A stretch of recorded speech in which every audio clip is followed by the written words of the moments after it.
Well, here we are, Evie. The time has come to pick our covenants for Shadowlands.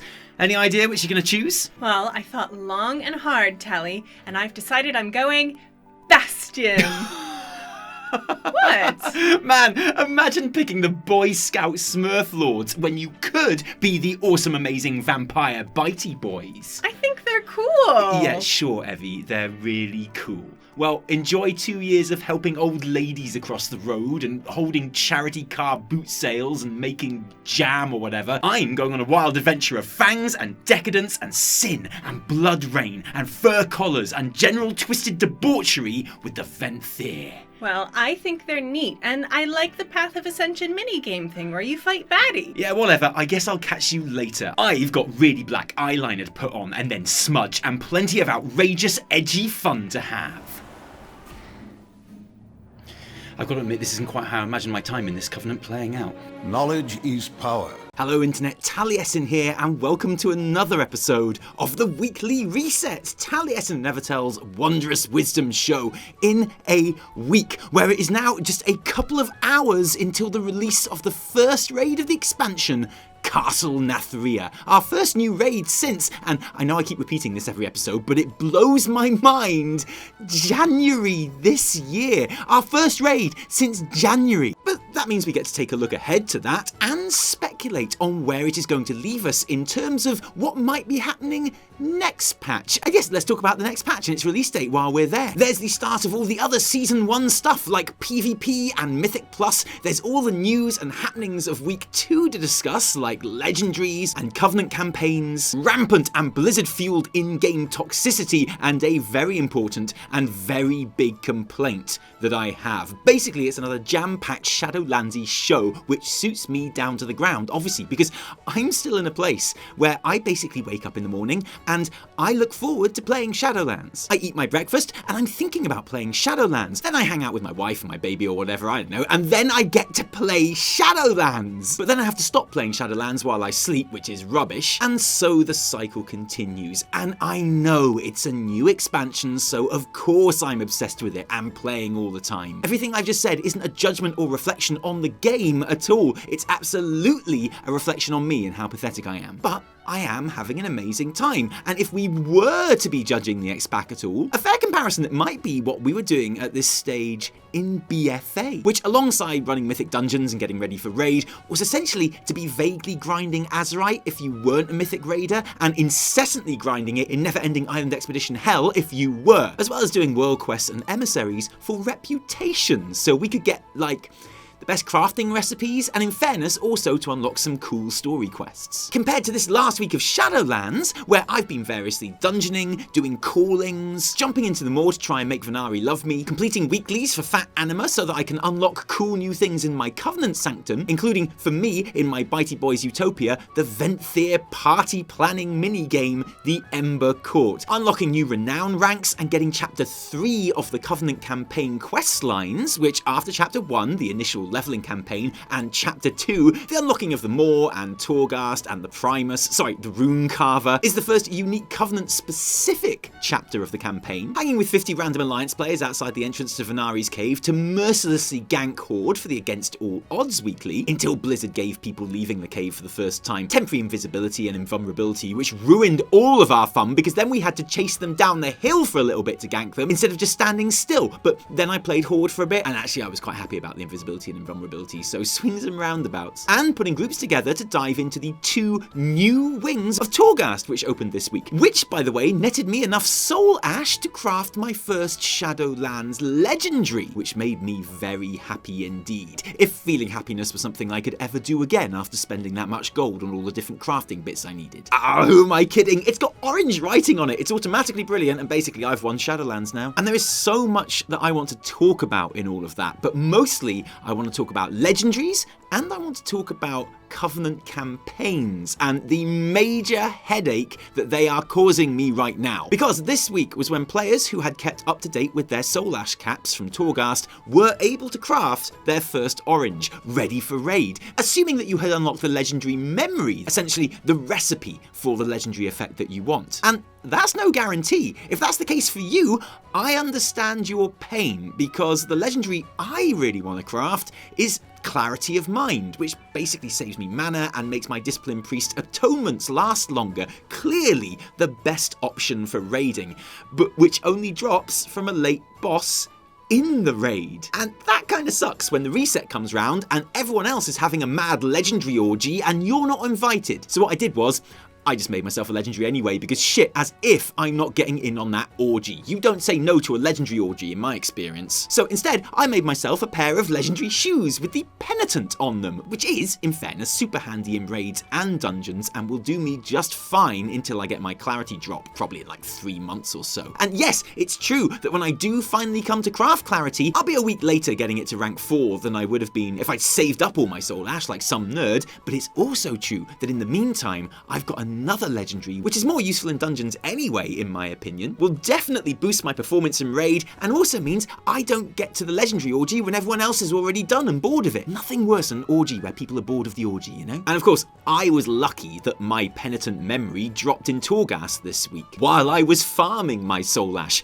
Other players have not been so fortunate, manically farming the memory they need to get in on the orange fun times in whatever content it drops in, whether that be Torghast or dungeons, which has created in this last week of dungeon pugs all getting thrown together in an instance and then becoming best friends. I imagine. I don't pug much, to be honest, but I assume that's how it goes. You queue up in a group finder and then you get put in a group together, and then someone's like, hey, let's all jump in the convenient and awesome in-game voice comms, and then everyone has an amazing time in each other's company, and then they all swap numbers and car keys and whatever, and that's probably how it goes most of the time.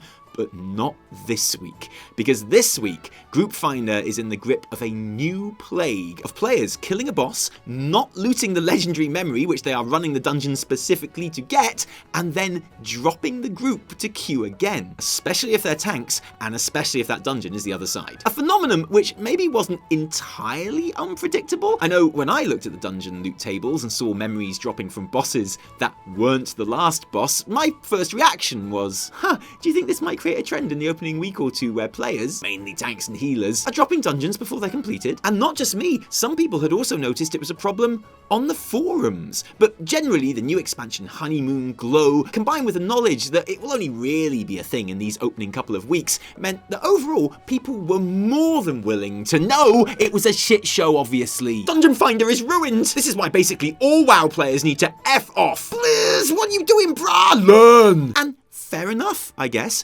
Blizz did eventually put in a hotfix to make legendary memories much more likely to drop depending on the difficulty of the content, which means in the content that we have available to us now, Mythic 0 dungeons became by far the best way to acquire them, right after people have done their Mythic dungeons for the week. But okay, let's not be too harsh about that. With Mythic Plus versions being the best source of all, so hopefully Group Finder should be spared the ghostings in the future. And if that was a problem that arose because of player power, ladies and gentlemen, I wish to lament about a major issue that I've been having with my RP and story content this week.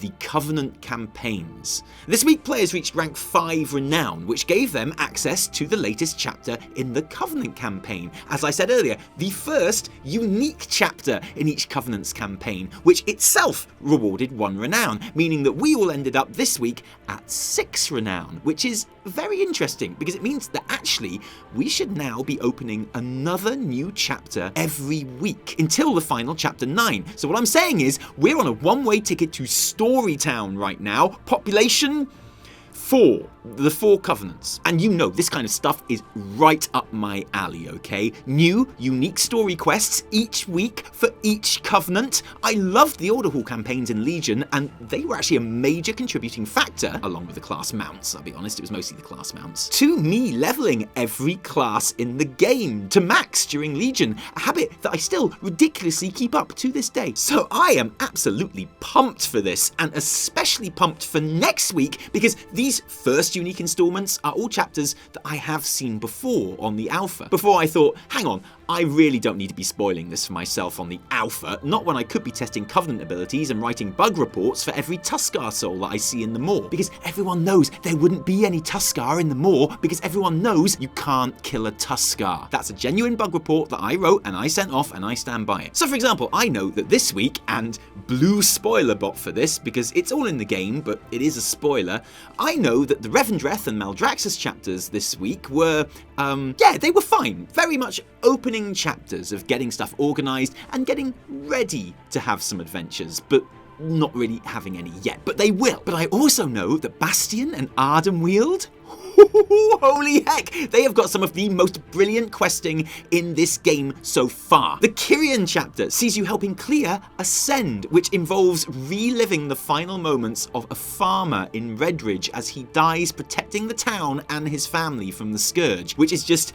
incredible and moving and beautiful and really well done, before we gently ferry his soul to Oribos, where obviously it goes straight to the Maw because Oribos is broken. And actually I feel pretty bad about that, because my character definitely knew that was going to happen, and I feel like maybe I should have warned Clear to, you know, not take his soul to Oribos because of the whole going directly to the Maw thing. I just feel like I was there. We could have all have benefited from my character mentioning that at some point on the journey. But anyway, we get over the accidental eternal damnation of the farmer guy pretty quick, and Clear takes part in the Ascension ceremony in Elysian Hold, which then gets attacked by Devos and Uther and the Forsworn, and apparently Devos leading the Forsworn is a surprise to everyone, but I totally knew that because I've done Spires of Ascension. More information I probably should have shared with, like, anyone else. But we fight back the attack, and then we get sent to Spires of Ascension. Oh, to deal with Devos. Oh,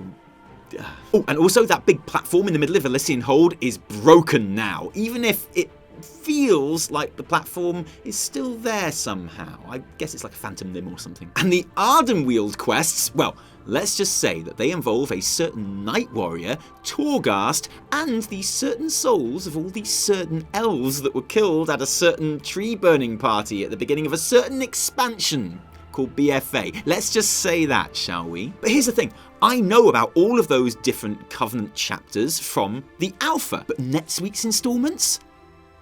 I have no idea. And at the beginning of last week in the live game, I only had one max level character ready to progress in the Venthyr Covenant, and no way of seeing any of the other factions. And that is leading to some major FOMO on the story front. Because Wowhead is already data mining cinematic cutscenes from chapter 9 of most of these Covenant campaigns. And I am rubbish at avoiding spoilers on Wowhead, because what do you want me to do? Not read Wowhead? I can't not read Wowhead. I literally wouldn't know what day it is half the time, let alone what world boss I need to get my trinket. And basically, if I'm going to stand any chance at all of being able to play through this story properly and in context and without having the best bits totally spoiled for me, just like I spoiled the Bastion and Ardenweald chapters for you just now, then I'm going to need to be playing through them every week as the new chapters become available, and in all 4 Covenants, which obviously means 4 up-to-date max level characters spread between them, which is obviously 3 more than I have right now. And that has been giving me pretty terrible anxiety, honestly, to the extent where every video or other piece of work that I'm behind on have taken second place now to my main task of doing that. My Kyrian candidate, obviously my Paladin, hit 60 on Friday, giving me an ideal chance to test the renowned catch-up system, which I'm happy to report is really easy and good. After missing the whole first week of progress due to the fact that I had important bitey boy business to attend to, I picked up 2 renown from the first 2 dungeons I did after hitting max level. Then 1 from a random calling, which makes it the only decent reward that I've ever got from a calling, because that shit is total trash, isn't it? Honestly, has anyone ever got anything that isn't grey items to sell from a calling? Well, me, obviously, because I got renown. But I mean outside of the catch-up mechanics. Let us know in the comments, but I won't believe you. In fact, by far the most annoying part of catching up the Paladin was going through all of that opening Maw and Torghast and getting chummy with the Primus. I mean, the Rune Carver all over again. Which took me like 2 hours, and not just because I spent quite a long time of it hanging around outside the cave killing Horde for the Against All Odds quest. I was on 4 before I even picked up my 2 actual renown quests for the week, getting souls from the Maw and 1,000 anima. I went and picked up all the souls, which took me to 5, which unlocked the new Bastion Covenant campaign chapter, which I knew I would also get renown for upon completing. And the mathematicians among you will have noticed that I now have 5 renown with 2 open renown rewarding quests to hand in. I did the Covenant campaign first to get me to 6, the current maximum that it was possible for players who had been keeping up since week 1 to be at. And as I collected my 1,000 anima and went to hand that quest in, I have to admit that I was genuinely curious as to what was going to happen, because I knew it wasn't going to give me 7 renown. Right? But the quest text kept on telling me that I was going to get renown for handing it in, which would indeed have taken me up to 7, which is impossible. And it kept on telling me that it was going to give me renown as I handed the thing in. And then it didn't give me renown, obviously, which felt a bit weird, frankly. Maybe just grey it out in the quest text with a "you are already at your renown cap" message to avoid confusion. Not everyone is as clever and knowledgeable as me is all. Not everyone reads as much Wowhead as I do. But the point is that catching up with that renown that my paladin had missed from the first week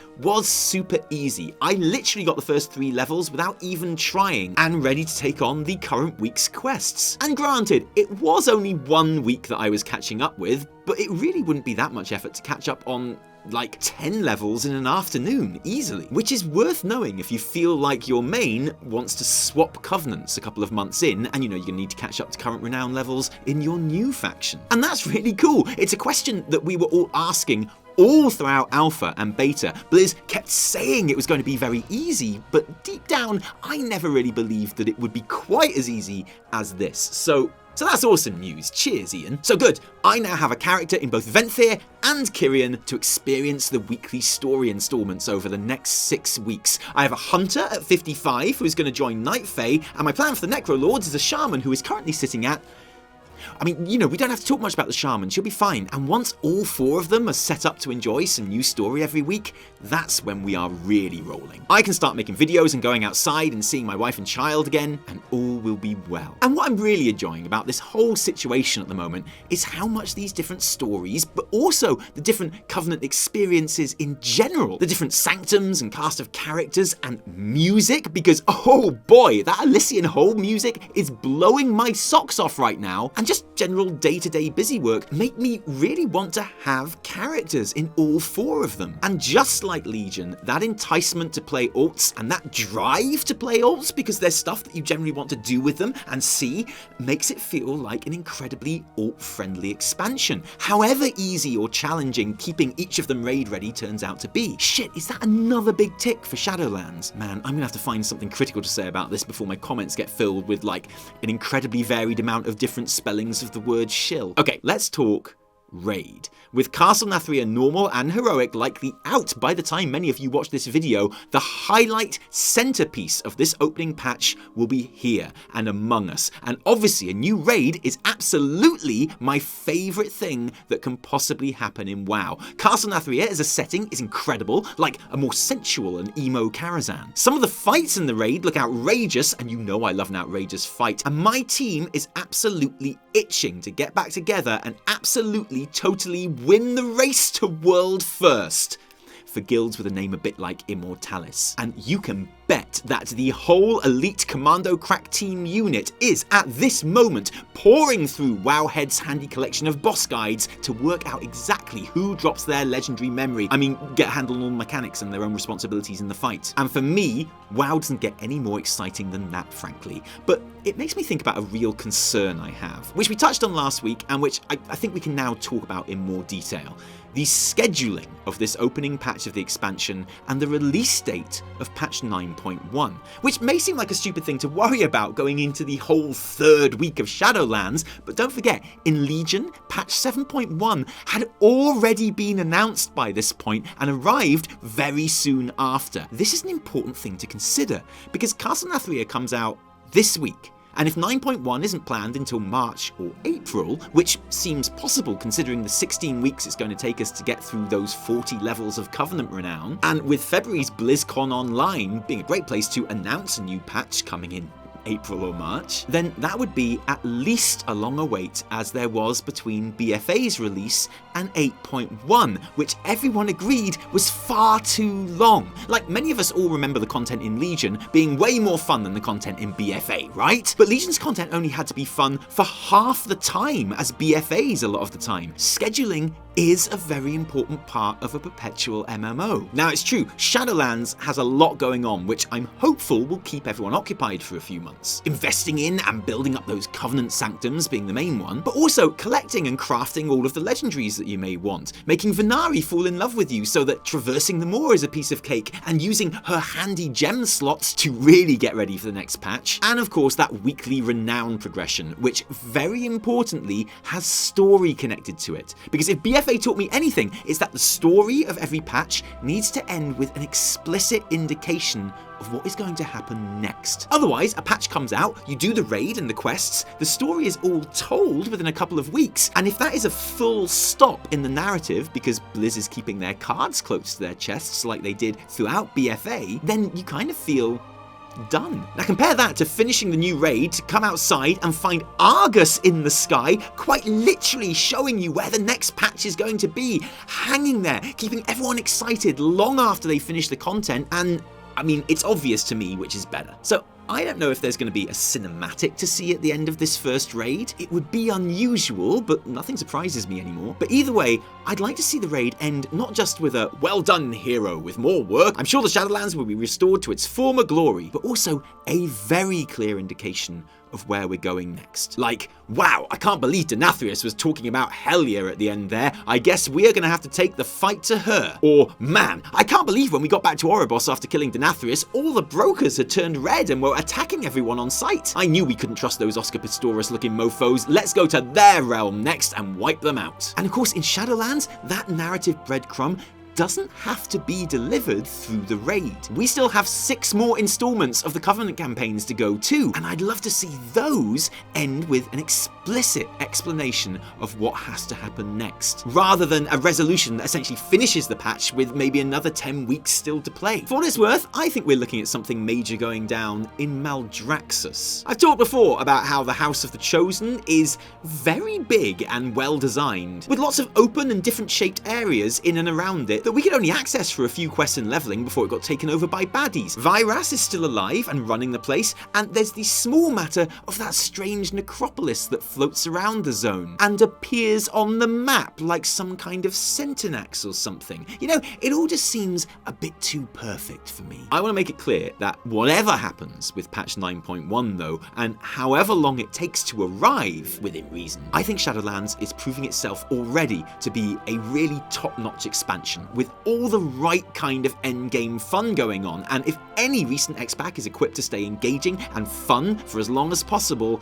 then you sense it might be this one. As always, we have included the links that you need to all of the relevant Wowhead articles down in the description below to get you ready for the raid and for Mythic Plus and for week 3.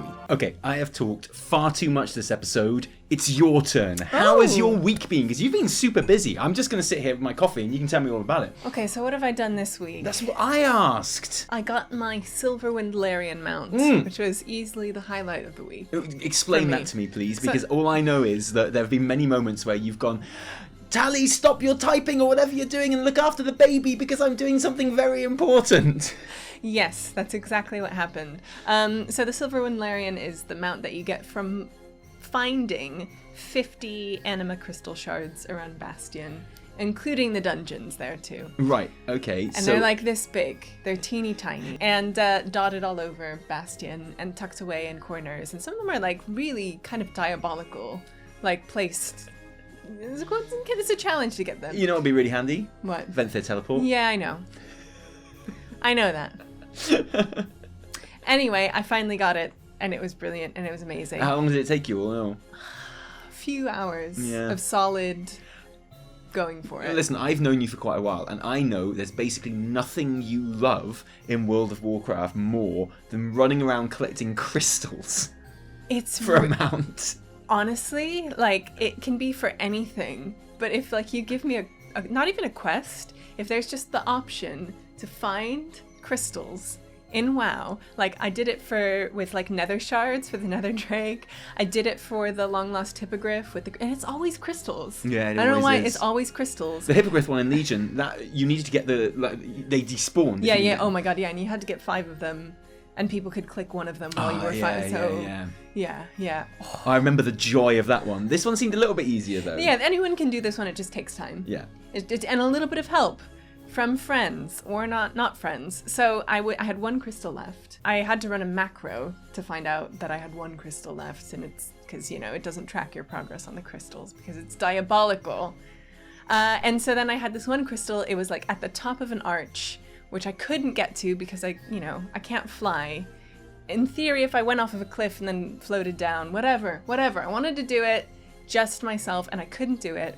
And I looked away, and I was frustrated. And when I looked back at the screen, there was a warlock portal right there where the crystal is. What, leading up to it on the arch? Yeah, there's just one like almost right in front of me, and one right on top of the arch. And I just whispered this warlock, and I was like, hey.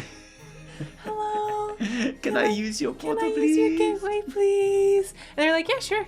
And they invited me to a group, and I did it, and I got the crystal. Oh, so thank you, Zadie. Oh. I will remember you forever in my heart.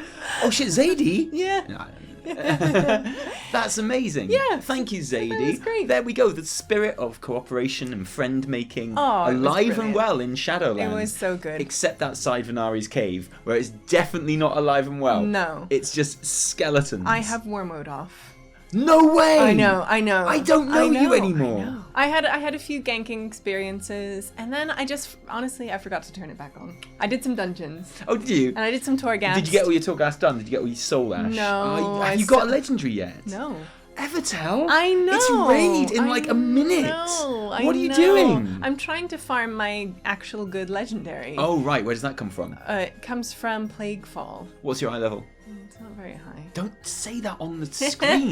Don't say that, because our raid leader watches this to make sure that we're behaving and make sure that we're representing the guild very well and to make sure that we are on track. I did not spend hours getting a mount.